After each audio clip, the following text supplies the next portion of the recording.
Good morning all of you. Hi hello, कैसे हो बच्चों?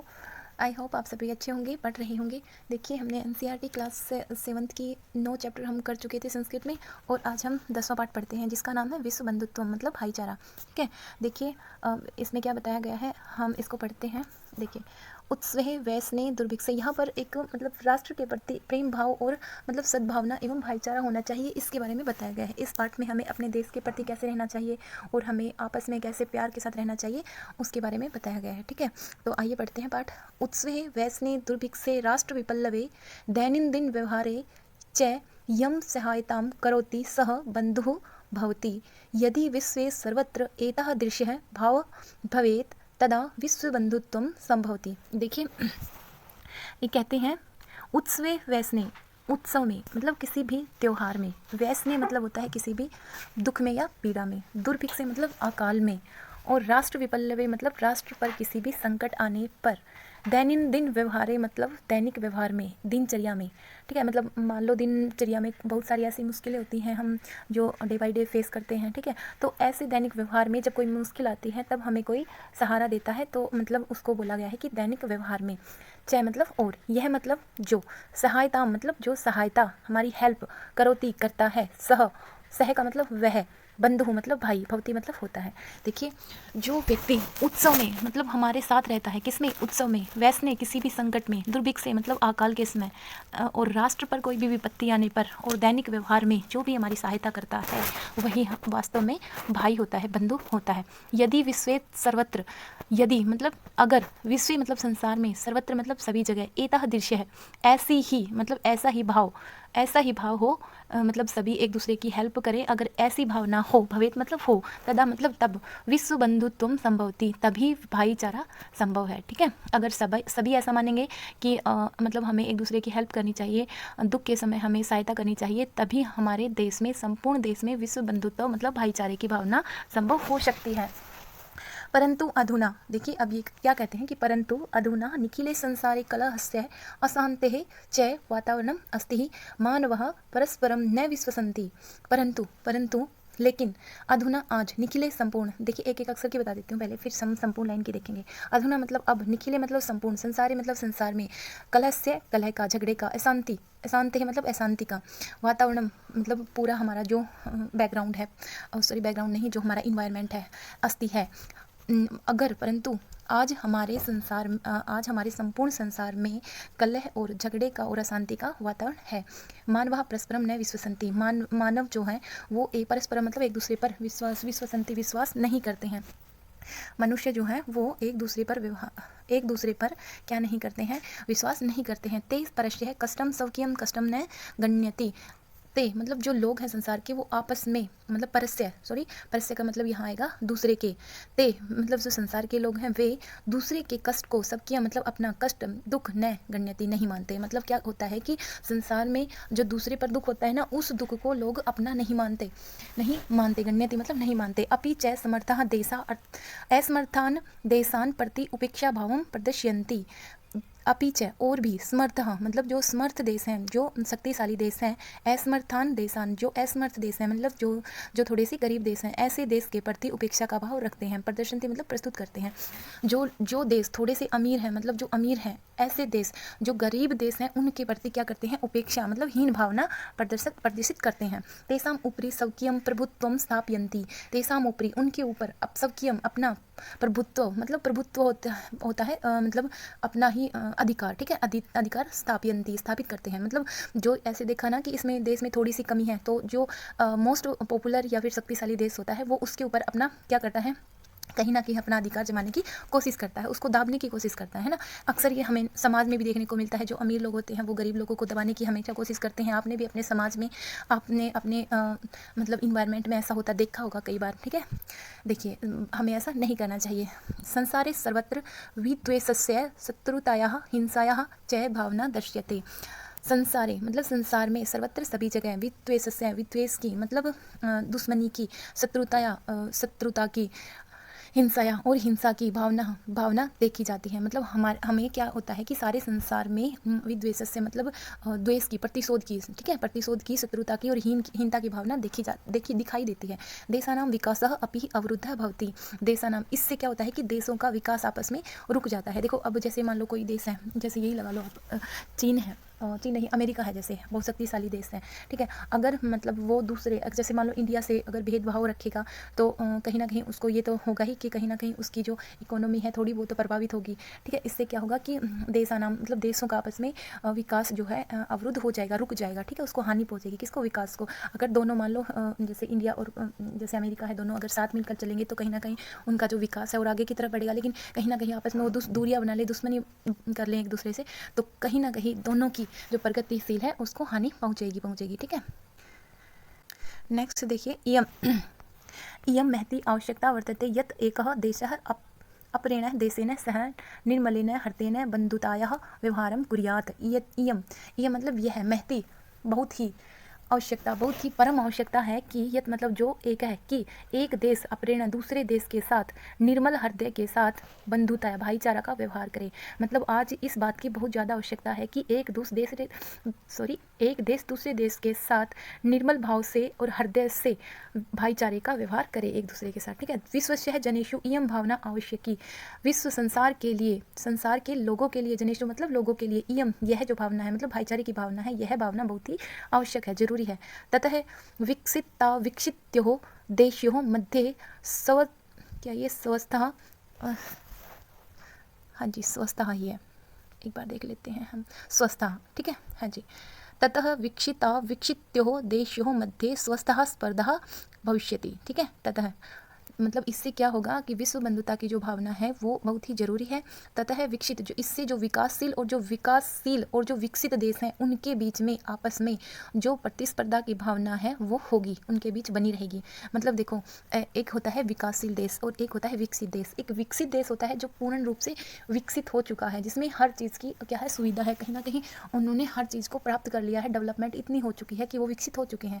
और एक ऐसा देश कहलाता है जो कि विकासशील है, ठीक है, जिसमें सारी फैसिलिटी अभी उपलब्ध नहीं है। तो विकासशील में हम कौन सा देश ले सकते हैं, हम यूएसए ले सकते हैं, ठीक है। और विकसित देश में तो हम क्या ले सकते हैं, यूएसए ले सकते हैं। और विकासशील देश में हम अपने इंडिया को ले सकते हैं, ठीक है। मतलब इससे क्या होगा कि भाईचारे की भावना से विकसित और विकासशील जो देश हैं उनके मध्य में एक स्वस्थ मतलब एक बिल्कुल शुद्ध प्रतिस्पर्धा की भावना होगी। सर्वे देशाः ज्ञान विज्ञानयो क्षेत्रे मैत्री भावनया सहयोगेन च समृद्धिं प्राप्तुं समर्था भविष्यन्ति। सर्वे देशाः, सभी देश, मतलब अगर उनमें भाईचारे की भावना होगी तभी सभी देश ज्ञान और विज्ञान के क्षेत्र में मैत्री भावनाया, मित्रता की भावना से, सहयोगेन च और सहयोग से, समृद्धि को, ठीक है, संपूर्णता को, प्राप्त करने में समर्थ भविष्यन्ति होंगे, ठीक है। सभी देश अगर मतलब सभी देशों में अगर भाईचारा है तो क्या होगा कि सभी देश ज्ञान और विज्ञान के क्षेत्र में मित्रता की भावना और सहयोग की भावना में समृद्धि को प्राप्त कर सकेंगे, ठीक है। सूर्यस्य चंद्रस्य च प्रकाशः सर्वत्र समान रूपेण प्रसरति मतलब फैलता है। सूर्य का, चंद्रस्य चंद्रमा का, प्रकाश है जो प्रकाश होता है सर्वत्र सभी जगह समान रूपेण समान रूप से, प्रसरति मतलब फैलता है। जैसे सूर्य और चंद्रमा का प्रकाश है वो सभी के लिए समान रूप से धूप देता है। मतलब देखो, चाहे वो अमीर हो चाहे गरीब हो, सूर्य और चंद्रमा के लिए वो कोई अमीर गरीब नहीं होते हैं। उनको जिस प्रकार की रोशनी वो अमीर को देता है वैसे ही गरीब को भी देता है, ठीक है। उसके लिए कोई छोटा बड़ा नहीं होता, किसके लिए, सूर्य और चंद्रमा के लिए। तो यहाँ पर यही उदाहरण दिया गया है कि जिस प्रकार सूर्य और चंद्रमा सभी को समान रूप से प्रकाश प्रदान करते हैं, प्रकृति ही अपि सर्वेषु समत्वेन विभर्ति। मतलब प्रकृति जो है, प्रकृति भी समान रूप से समानता का व्यवहार करती है, ठीक है। देखो प्रकृति मतलब यहाँ पर ये एग्जांपल लेते हैं, मान लो कहीं पर वृक्ष हैं तो वो ये थोड़ी ना वृक्ष ये बोलेंगे कि भाई हम तो फल केवल अमीर आदमी को देंगे, हम गरीब आदमी को तोड़ने नहीं देंगे, ठीक है। लेकिन जो प्रकृति है वो भी सभी के साथ समानता का व्यवहार करती है। तस्मात् अस्माभिः सर्वैः परस्परं वैरभावम् अपहाय विश्वबंधुत्वं स्थापनीयम मतलब स्थापित करना चाहिए। तस्मात् इसलिए, अस्माभिः हमें भी, सर्वैः सभी को, परस्परम आपस में, वैर भाव को, अपाय होता है छोड़कर, विश्वबंधुत्वम भाईचारे की स्थापनीयम मतलब स्थापना करनी चाहिए। इसलिए हमें भी आपस में मिलकर वैर भाव को छोड़कर भाईचारे की भावना को स्थापित करना चाहिए, ठीक है। ये हमारा छोटा सा पाठ था, बहुत ही ईजी था, ठीक है। अभी शायद और है, देखते हैं। हाँ जी, हाँ थोड़ा सा और है। अतः विश्वस्य कल्याणाय एतादृशी भावना भवेत्। इसलिए विश्वस्य मतलब संसार के कल्याण के लिए ऐसी भावना होनी चाहिए, ठीक है। इसलिए मतलब संपूर्ण संसार का कल्याण हो सके इसलिए हमें ऐसी भावना होनी चाहिए। कैसी होनी चाहिए? अयम निजः परो वेति गणना लघु चेतसाम उदार चरितानाम तु वसुधैव कुटुंबकम। देखिए इसका अन्वय देखिए, अयम निजः परम वेति लघु चेतसाम गण्यति उदार चरितानाम तु वसुधैव कुटुंबकम। मतलब देखिए आया मतलब यह है, यहाँ से देख लीजिए ऊपर, आया मतलब यह है, निज का मतलब होता है अपना, परो मतलब पराया, वेति मतलब जो जानता है जो मानता है, गणना मतलब जो गणना करता है, लघु चेतसाम छोटे हृदय वाले, ठीक है। मतलब जो छोटे हृदय वाले लोग होते हैं ना वो हमेशा यही गणना करते हैं कि अयम निज है परो वेति, यह तो मेरा है और यह दूसरे का है, ठीक है। ऐसी गणना कौन करता है? जो लघु चेतसाम मतलब जो हीन लोग होते हैं ना, जो छोटे हृदय वाले, जिनका मन बहुत ही छोटा सा होता है, ऐसे तुच्छ मनुष्य यह मेरा है और यह पराया है, इस प्रकार की गणना करते हैं। उदार चरिता नाम तू, लेकिन जो उदार चरित वाले होते हैं, जो महान लोग होते हैं, जो सज्जन लोग होते हैं, तू ही वसुधैव, वसुधा प्लस में एव, वसुधैव मतलब संपूर्ण पृथ्वी ही कुटुंबकम परिवार मानते हैं। मतलब जो सज्जन लोग हैं वो संपूर्ण पृथ्वी को अपना परिवार मानते हैं, ठीक है। आई होप आप समझ गए होंगे। फिर से देखिए एक बार, इसमें से आपको देख लेना, मैं इसकी बताती हूँ कि यह मेरा है, मतलब यहाँ पर बिल्कुल सीक्वेंस में दिया गया है, मैं आपको एक एक अक्षर की बताती हूँ। जो छोटे हृदय वाले लोग हैं वो हमेशा यही गणना करते हैं, यह मेरा है, यह पराया है। लेकिन जो सज्जन लोग हैं वो हमेशा ही संपूर्ण पृथ्वी को अपना परिवार मानते हैं, ठीक है। देखिए हम इसका अभ्यास देखते हैं। देखिए अभ्यास में हम देखते हैं पहला क्वेश्चन, उच्चारणम कुरुते हैं, उच्चारण करो, ठीक है। तो उच्चारण करते हैं, दुर्भिक्षे विश्वसंति ध्यातव्यम राष्ट्र विपल्लवे उपेक्षा भावम दुख भाकः विश्वबंधुत्वम उर्वित्वेषस्य प्रदर्शयन्ति। बिल्कुल हमको उच्चारण करना था, ठीक है। नेक्स्ट हम क्वेश्चन देखते हैं सेकेंड, मंजूसात होती है पेटिका, पर्यायवाची पदानी चित्वा लिखत है। मंजूसात से पर्यायवाची शब्दों को चुनकर लिखिए, ठीक है। देखिए स्वकीय होता है, यहाँ पर देखिए परस्य मतलब होता है पराया, दुख मतलब दुख, आत्मानम अपने आप, बाधित है, बाधित मतलब रुकता है, परिवार होती है फैमिली। अब देखेंगे इसमें क्या मिलेगा। संपन्न है संपूर्ण, त्यक्तवा होता है छोड़कर, संपूर्ण है मतलब संपूर्ण सारा। अब देखिए स्वकीय मतलब अपना, आत्मानम भी अपना, अवरुद्ध होता है रुकना, इसमें आया था, बाधित है ये भी रुकना, ठीक है। वैसे मैंने मिला रखे हैं। कुटुंबकम होता है परिवार, अन्यश्रय होता है, कुटुंब का मतलब भी परिवार होता है, परिवार का अर्थ भी परिवार होता है, अन्य से मतलब पराया और परस्य का मतलब भी पराया, अपाय होता है छोड़कर, त्यक्त्वा माने भी छोड़कर, समृद्ध होता है संपूर्ण और संपन्न मतलब भी संपूर्ण होता है, कष्टम होता है दुख और दुख का मतलब भी दुख होता है, निखिल मतलब संपूर्ण होता है, संपूर्ण मतलब भी संपूर्ण मतलब सारा होता है, ठीक है। नेक्स्ट जो क्वेश्चन है वो देखिए,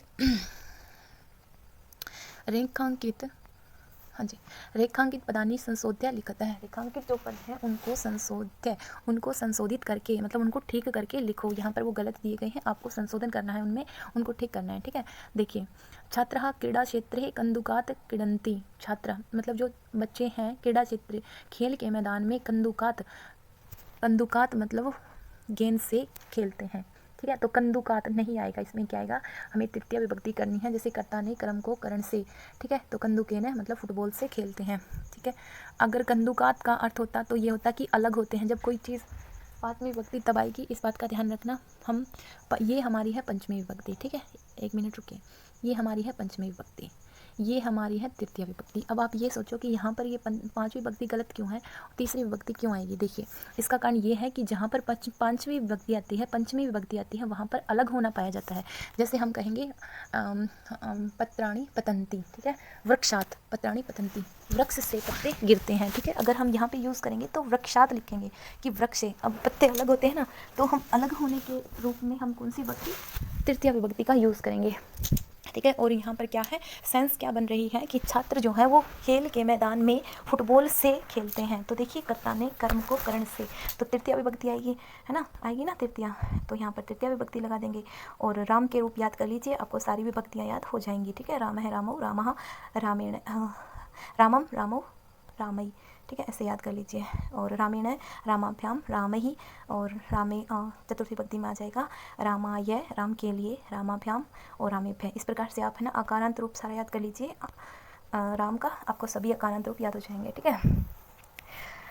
नेक्स्ट है हमारा ते बालिका मधुरम गायंती, वे बालिका मधुर गाती हैं। तो देखिए आप एक बार आप ये सोचेंगे ता कैसे आया है, आप देखो शह, इसे लिखते हैं सह, तौ और ते, ये रूप चलते हैं किसमें, पुल्लिंग में, ठीक है।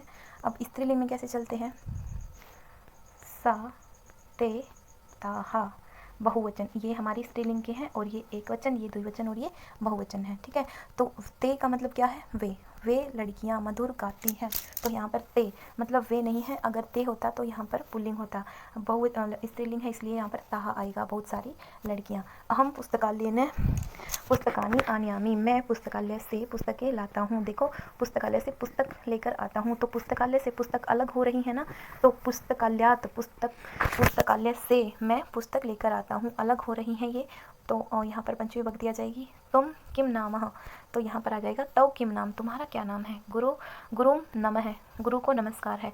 जहाँ पर भी आप ये ध्यान रखिएगा, जहाँ पर भी आपका नमः शब्द दिख जाए, अब बिना हिचक के क्या लगा देना? चौथी विभक्ति लगा देना। ठीक है, क्योंकि नमः के योग में चतुर्थी विभक्ति होती है। ठीक है, नेक्स्ट हमारा क्वेश्चन है, मंजुषात पेटिका से विलोम पदानि चित्वा लिखता है। विलोम शब्दों को चुनकर लिखना है। देखिए, शत्रुता का हो जाएगा मित्रता, पुरा का मतलब प्राचीन, अधुना का मतलब मानव का मतलब मानव, दानवः उदार चरितानाम, लघु चेतसाम, सुखिन दुखिन, अपाय होता है ग्रहण करना, अपाय का मतलब सॉरी छोड़ना, द्वित्वा का ग्रहण करना। ठीक है, ये आपके अपोजिट हो गए। अब पांचवा क्वेश्चन देखिए, अधोलिखित पदानाम लिंगम विभक्ति वचनम लिखता है। नीचे लिखे हुए पद जो हैं उनके विभक्ति वचन लिखिए।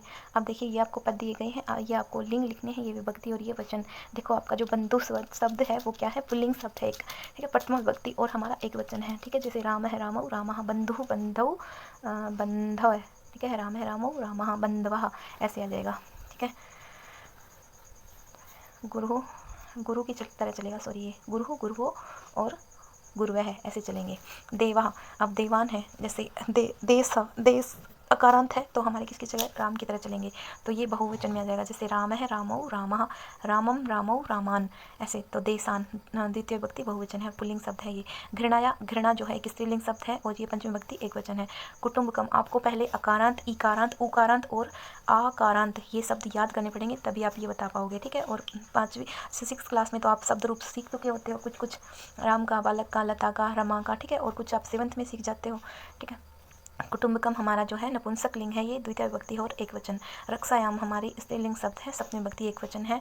ज्ञान विज्ञान यो हमारा नपुंसक लिंग है और षष्ठी विभक्ति एक वचन है। ठीक है, नेक्स्ट हमारा जो क्वेश्चन है वो देखिए, कोष्टक दत्तेषु शब्देषु समुचितः विभक्तिम योजित्वा हर एक स्थानानि पूर्यतः है। कोष्टक में दिए गए शब्दों को चुन करके योजित्वा मतलब उचित शब्दों को अपने शब्दों से एक स्थान की पूर्ति कीजिए। ठीक है, तो विद्यालयम उभयतः वृक्षाः सन्ति, विद्यालय के चारों तरफ वृक्ष हैं। देखो, ये ध्यान रखना, जहाँ पर भी आपका उभयत आ जाएगा, दूसरी विभक्ति उठा के लगा देना। ठीक है, तो यहाँ पे हम दूसरी विभक्ति लगा देंगे किसकी? विद्यालय की, तो विद्यालयम हो जाएगा। और यहाँ पर देखो, ये उभयत है, यहाँ पर कृष्णम की विभक्ति हो जाएगी कृष्णम। अब देखो, परितः है, जहाँ पर भी परितः आ जाएगा वहाँ पर भी द्वितीय विभक्ति हो जाएगी। तो मंदिर में क्या लग जाएगी? मंदिरम।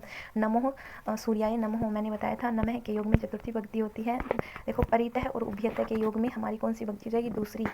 और नमः के योग में चतुर्थी, तो गुरु की चतुर्थी पूर्वे हो जाएगी।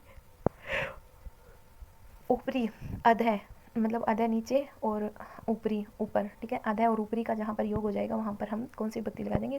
षष्ठी विभक्ति लगा देंगे। ठीक है, आप ये ध्यान रखना, जहाँ पर भी आपका ऊपरी शब्द होगा वहाँ पर छठी विभक्ति, जहाँ पर नमः होगा वहाँ पर चौथी विभक्ति, जहाँ पर आपका उभयत और परितः होगा वहाँ आपकी दूसरी विभक्ति। ठीक है, ये बातें आप ध्यान रखना। और यहाँ पर हम सिर्फ ये वर्ड देख के ही विभक्ति का चयन करते हैं। ठीक है, नेक्स्ट हमारा क्वेश्चन है, कोष्टकात् समुचित पदम चित्वा रिक्त स्थानानि पूर्यतः है। कोष्टक से आप क्या कीजिए कि उचित पद चुनकर रिक्त स्थान की पूर्ति कीजिए। अब नमः के योग में मैंने आपसे बताया था चतुर्थी विभक्ति होगी।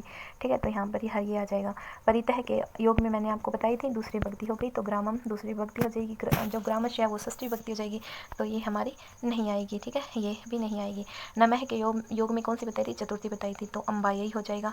अम्बाया कट जाएगा, पंचमी विभक्ति नहीं आएगी। मंचस्य आपको मैंने बताया था ऊपरी जहाँ पर होगा वहाँ पर हमारी षष्ठी विभक्ति लगेगी, तो मंचस्य है, ये हमारी षष्ठी विभक्ति है। और मंचम ये हमारी दूसरी विभक्ति है। नेक्स्ट है उभयत है, पुत्रौ स्तः, दोनों और पुत्र हैं। ठीक है, किसके दोनों और पुत्रम? जहाँ पर भी आप उभयत देखोगे, ठीक है, परितः और उभयत मैंने आपको बताया था, जहाँ पर भी आप उभयत और परितः देखोगे वहाँ पर आंख बंद करके कौन सी लगा देना? दूसरी। जहाँ पर नमः देखो वहाँ चौथी लगा देना। ठीक है, उभयत। और ऊपरी जहाँ देखोगे वहाँ पर षष्ठी लगा देना है। ये हम कर चुके थे। आई होप आपको समझ आ गया होगा। Thank you. अगर कोई भी मिस्टेक आपको लगे तो आप कमेंट बॉक्स में लिख सकते हो। ठीक है, थैंक यू।